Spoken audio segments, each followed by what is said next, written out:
Kemudian dengan masa kini, orang yang saat ini malas saja, itu tidak bahagia. Malas saja, mau kerja malas. Anak-anak bilang itu gabut katanya. Mau ibadah malas, itu tidak menerima masa kini. Ketika sudah ada adzan, tak perhatian itu orang yang tidak bahagia. Tapi kalau sudah memaknai saat ini, ada teori namanya the power of now, kekuatan saat ini. Orang yang bisa memaknai kekuatan saat ini itu apa? Karena hidup kita saat ini, masa lalu sudah berlalu, masa depan belum tentu. Saat inilah hidup kita. Bagaimana bisa memaknai saat ini? Dia bisa berdamai dengan saat ini, menerima saat ini. Itu salah satu orang yang punya makna hidup. Tapi yang menolak saat ini atau benci saat ini, selalu mengeluh dan semacamnya, maka orang itu orang yang tidak berbahagia.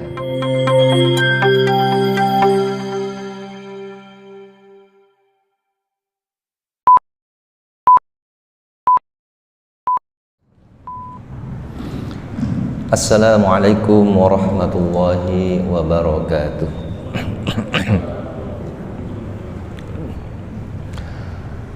Alhamdulillah alladzi anzala as-sakinata fi qulubil mu'minin.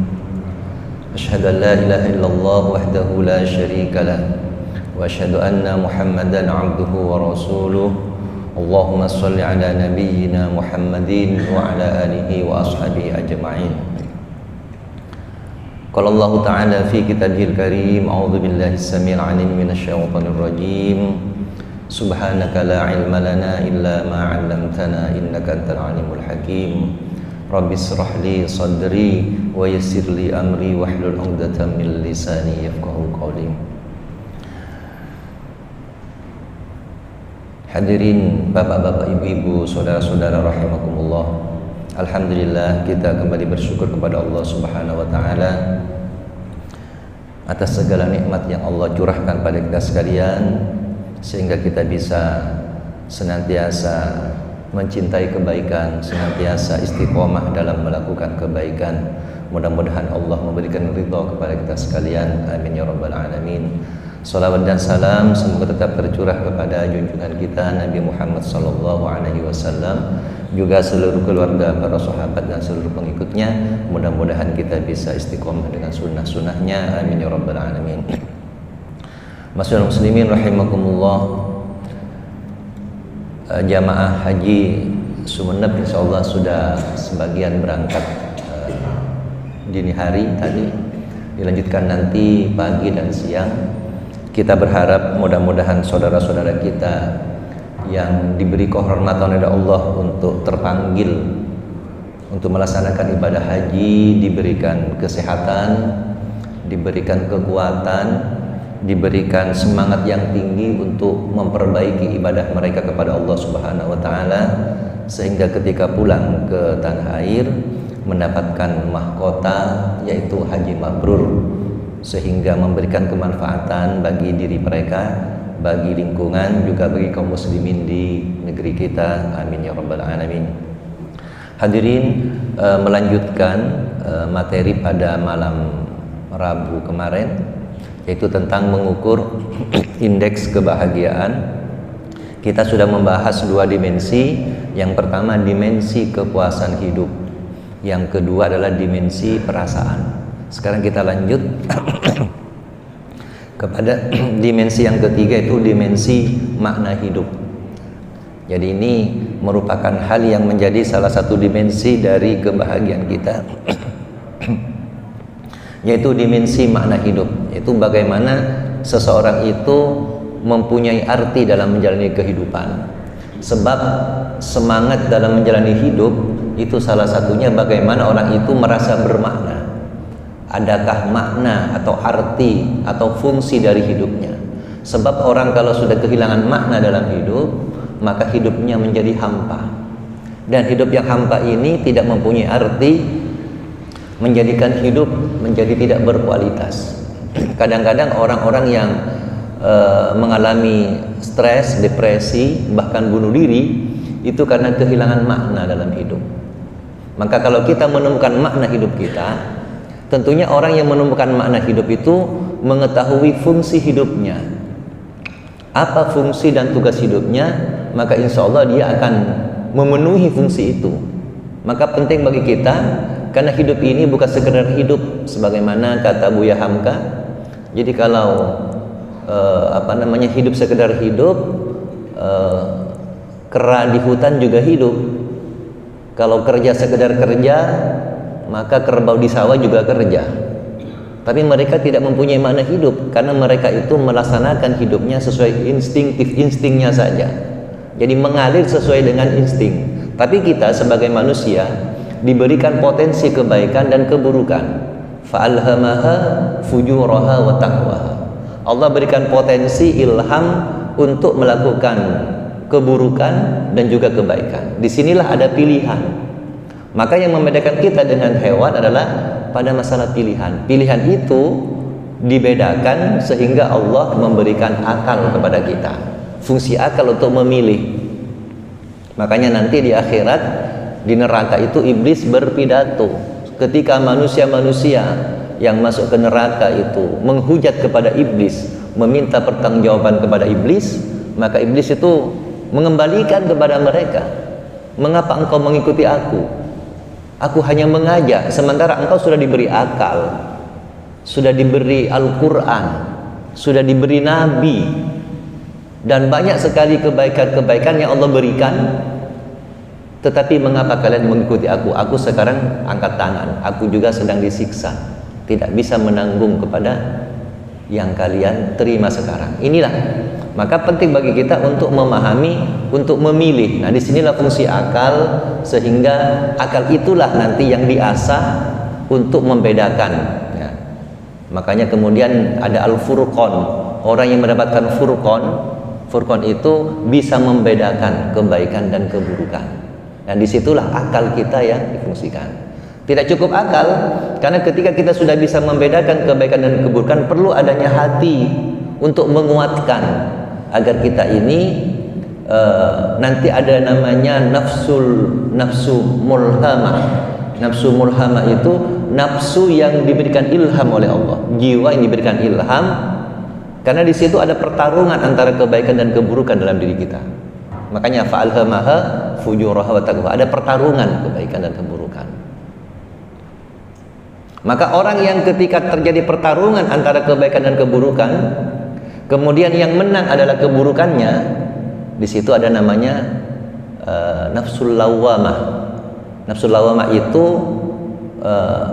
orang yang dalam dirinya itu ada pertarungan dan keburukannya yang menang. Tapi kalau kebaikannya yang menang, di situ mendapatkan namanya nafsu mulhamah, nafsu yang mendapatkan ilham dari Allah Subhanahu wa taala. Maka salah satu dari tugas kita bagaimana kita bisa mengetahui apa makna dari kehidupan kita. Tentunya ini sangat terkait dengan bagaimana pengetahuan kita, bagaimana pengalaman-pengalaman kita. Pengetahuan itu kaitannya dengan masa lalu, misalnya dengan sirah.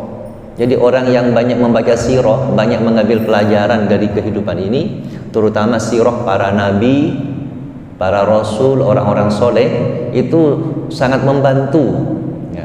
Karena sirah itu seperti kompasnya. Jadi kita tidak tahu arah, diberi kompas untuk mengetahui.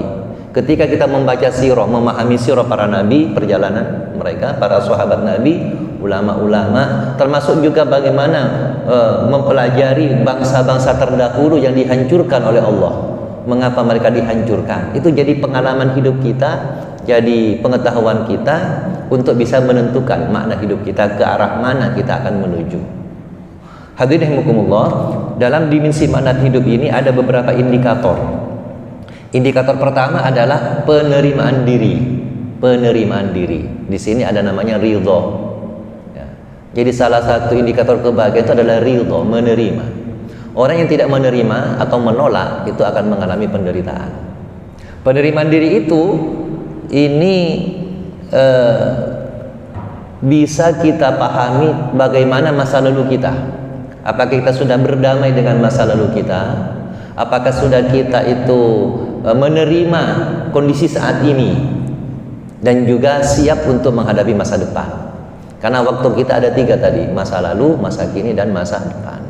Orang yang tidak bahagia, yang pertama dia menyesali masa lalu, kemudian tidak menerima masa kini dan khawatir atau takut terhadap masa depan, itu orang yang tidak bahagia. Sementara orang yang berbahagia menerima masa lalu, sudah berdamai dengan masa lalu. Mungkin ada trauma-trauma. Kalau orang trauma itu Bapak Ibu itu kan tidak menerima masa lalu. Ada inner child waktu kecil, mungkin ada bullying atau dihukum atau apa yang terus melekat sehingga menimbulkan dendam kepada orang yang melakukan sampai tua, kadang-kadang itu tidak terhapus. Maka inner child itu perlu dibongkar, dilepaskan, diterima, berdamai sehingga tidak ada beban. Sebab orang kalau melangkah itu ketika ada beban, maka langkahnya menjadi tersendat, langkahnya menjadi berat. Maka beban-beban itu dibongkar, ya, dirilis kembali, dimaafkan, itu juga akan mempengaruhi kesehatan kita. Kadang-kadang kesehatan tubuh kita itu menjadi berat karena ada dendam masa lalu, kebencian masa lalu yang belum lepas dari diri kita. Dan itu hidupnya akan sulit untuk menjadi orang yang mempunyai makna hidup. Maka dengan masa lalu sudah kita berdamai, dengan kesedihan kita, mungkin trauma-trauma kita, kebencian kita, itu yang masa lalu itu. Sebab itu kata menurut ahli itu, orang yang masih punya masa dendam masa lalu dan semacamnya, itu rawan ada radikal bebas yang membesar dalam tubuhnya. Jadi rawan terkena kanker katanya, atau tumor. Karena itu pengaruh hubungan emosional dengan tubuh. Ini tentunya para ahli yang akan nanti membahasnya. Kemudian dengan masa kini, orang yang saat ini malas saja, itu tidak bahagia. Malas saja, mau kerja malas. Anak-anak bilang itu gabut katanya. Mau ibadah malas, itu tidak menerima masa kini. Ketika sudah ada adzan, tak perhatian itu orang yang tidak bahagia. Tapi kalau sudah memaknai saat ini, ada teori namanya the power of now, kekuatan saat ini. Orang yang bisa memaknai kekuatan saat ini itu apa? Karena hidup kita saat ini, masa lalu sudah berlalu, masa depan belum tentu. Saat inilah hidup kita. Bagaimana bisa memaknai saat ini? Dia bisa berdamai dengan saat ini, menerima saat ini, itu salah satu orang yang punya makna hidup. Tapi yang menolak saat ini atau benci saat ini, selalu mengeluh dan semacamnya, maka orang itu orang yang tidak berbahagia. Maka mari kita bersama-sama nikmati saat ini, yang istilahnya disebut mindfulness. Jadi sadar utuh, hadir penuh saat ini, terutama ketika beribadah. Menikmati ibadah itu kan berdamai dengan saat ini, betul-betul merasakan menikmati ibadah, menikmati ketika makan, menikmati ketika bersama keluarga, termasuk menikmati ketika bekerja. Betapa orang bekerja kan sangat tidak menikmati sebagian, ingin segera berakhir pekerjaannya, ingin libur misalnya, padahal sedang bekerja. Ini tidak berdamai. Sudah nikmati saat ini, karena saat ini itu adalah pahala yang besar dari Allah yang bisa kita ukir. Hidup kita ya saat ini. Saat ini, masa lalu sudah berlalu, masa depan belum tentu. Maka saat ini, supaya masa lalu kita itu bermakna, perbaiki saat ini, karena saat ini akan menjadi masa lalu. Jadi kalau ingin hidup lebih bermakna, perbaiki saat ini, sehingga masa lalu kita itu kan sebenarnya kumpulan dari masa kini yang sudah berlalu. Jadi masa lalu adalah kumpulan dari masa kini yang sudah berlalu, dan masa lalu itu yang akan menentukan surga dan neraka kita. Bukankah kita nanti dihisab di yaumul hisab? Itu yang dihisab apa? Masa lalu kita kan yang dihisab, masa lalu kita. Jadi perjalanan, maka umur seperti umur apa? Umur itu, umur adalah masa lalu yang sudah dilewati. Umur adalah masa lalu yang sudah dilewati. Bapak-bapak umurnya 50, berarti masa lalunya sudah 50 tahun. Maka masa lalu ini supaya baik, perbaiki saat ini, karena saat ini akan menjadi masa lalu, dan masa lalu itulah nanti akan dihisab oleh Allah Subhanahu wa Ta'ala. Kalau ada yang kurang, tentunya kita manusia yang lemah, maka perbanyak untuk istighfar dan taubat kepada Allah, perbanyak silaturahim, perbanyak mohon maaf kepada saudara-saudara kita, termasuk di medsos mungkin silakan diposting mohon maaf kepada saudara-saudara, mungkin ada kesalahan dan semacamnya, dan apa untuk memperbaiki masa lalu dengan cara meminta maaf dan memaafkan. Jadi meminta maaf dan memaafkan apa yang telah terjadi pada masa lalu. Bapak Ibu sekalian, Kemudian juga semangat untuk menghadapi masa depan. Ini juga penting. Jadi salah satu makna hidup, orang yang punya orientasi masa depannya jelas, punya visi dan misi hidup. Jadi masa lalunya sudah berlalu dengan kebaikan yang sudah dilakukan, masa kini terus melakukan kebaikan, masa depannya semangat untuk menghadapi masa depan. Masa depan itulah yang kembali disebut dengan visi kehidupan dan misi kehidupan.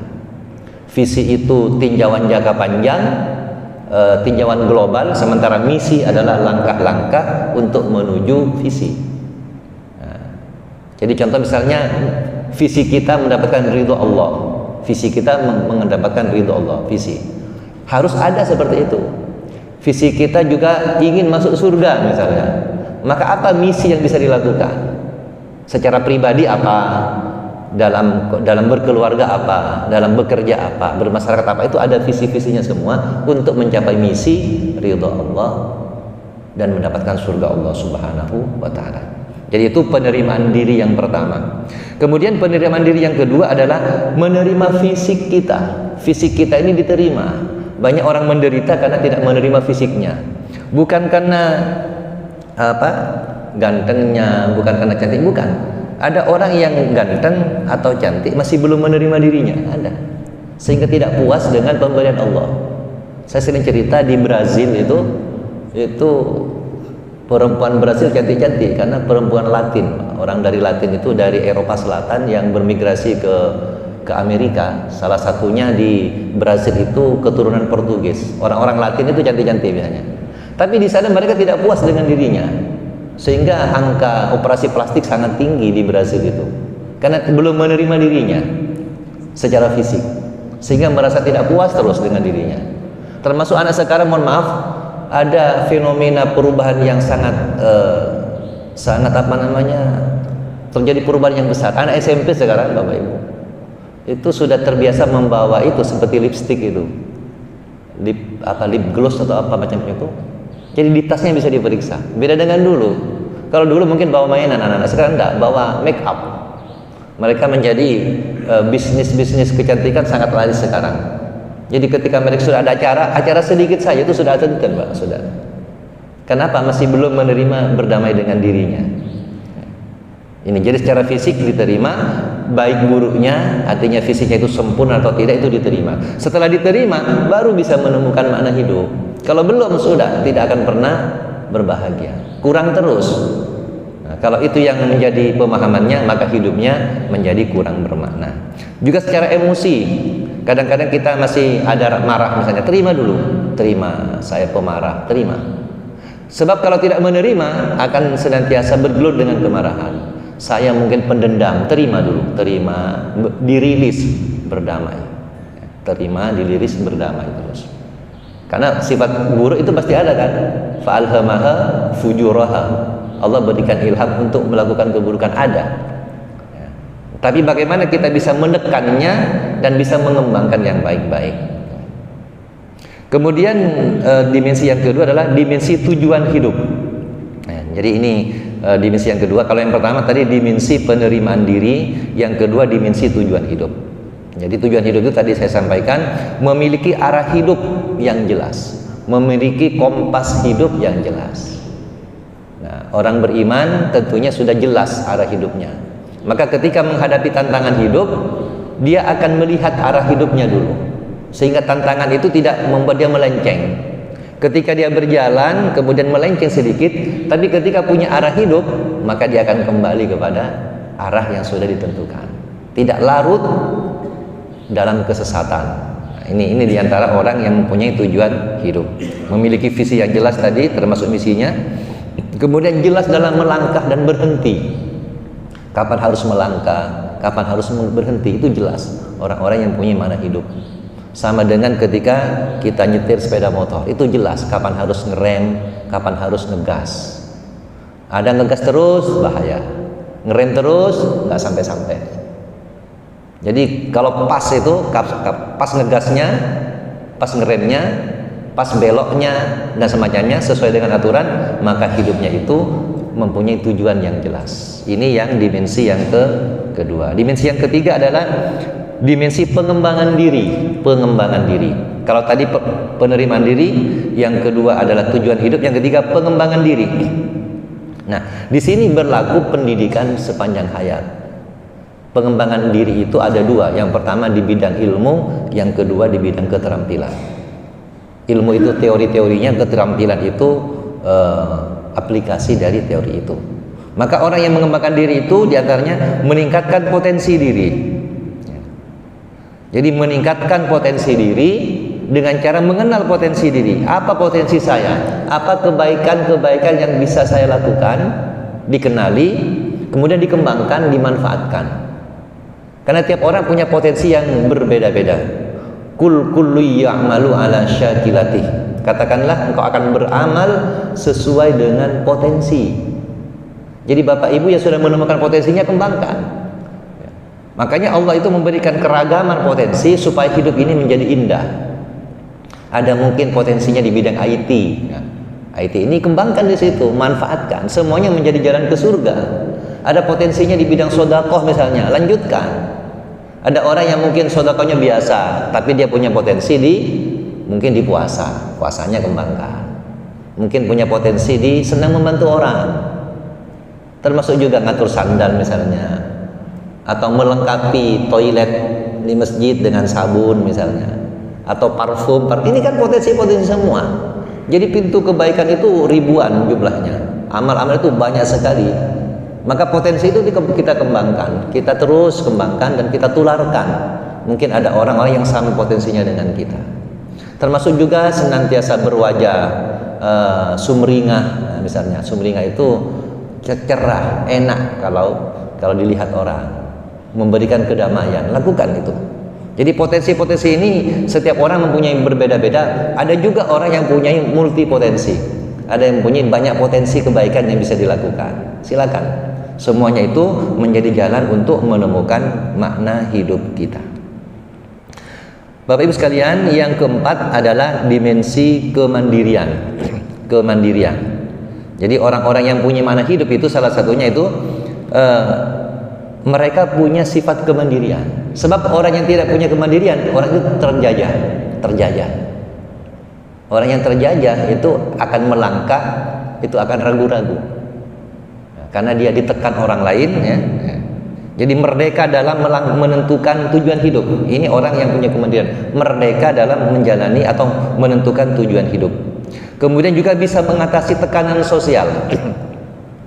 Orang mandiri itu bisa mengatasi tekanan sosial. Dalam masyarakat kan banyak persaingan. Maka orang-orang yang mandiri bisa menentukan tujuan hidupnya dan bisa bertahan dalam persaingan yang berat tersebut. Di lingkungan kita misalnya, ya, tekanan-tekanan sosial kan juga banyak sebenarnya. Itu bisa diatasi oleh orang-orang yang mandiri. Juga bisa mengontrol perilaku. Mengontrol perilaku.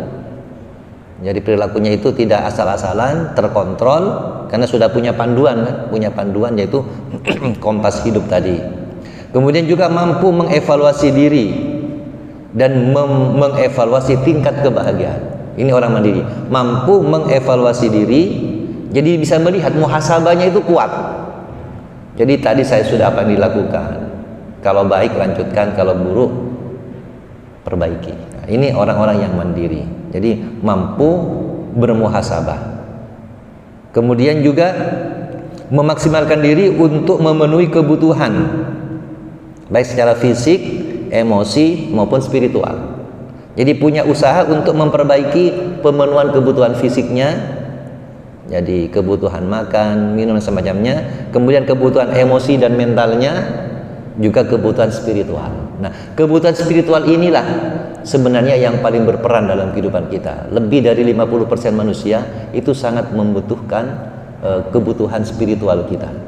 Ketersambungan dengan Allah Subhanahu wa taala.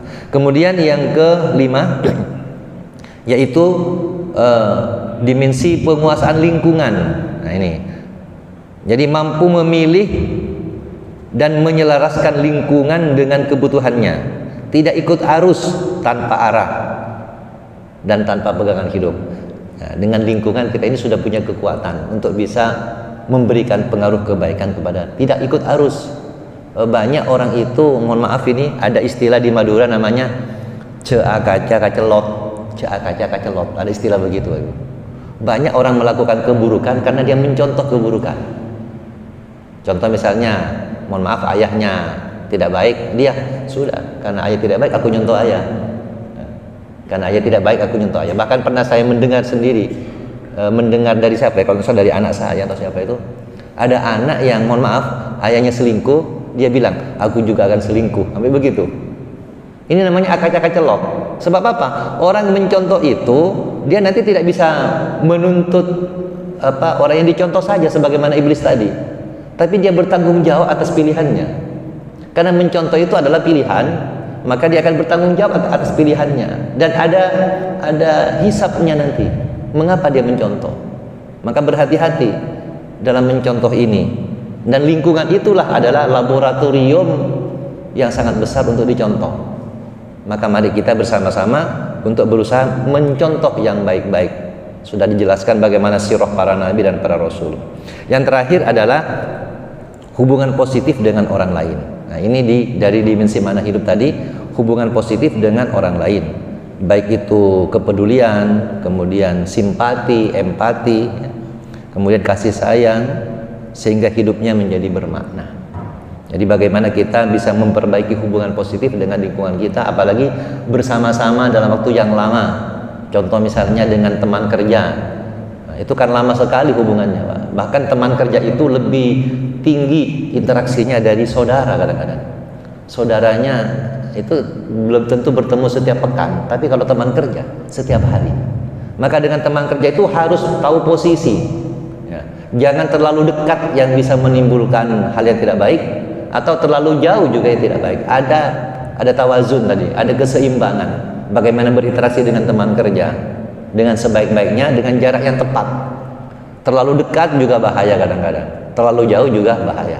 Yang optimal betul sehingga hubungan sosialnya itu menjadi hubungan yang positif. Itulah 6 dimensi dari dimensi 6 indikator dari dimensi makna hidup.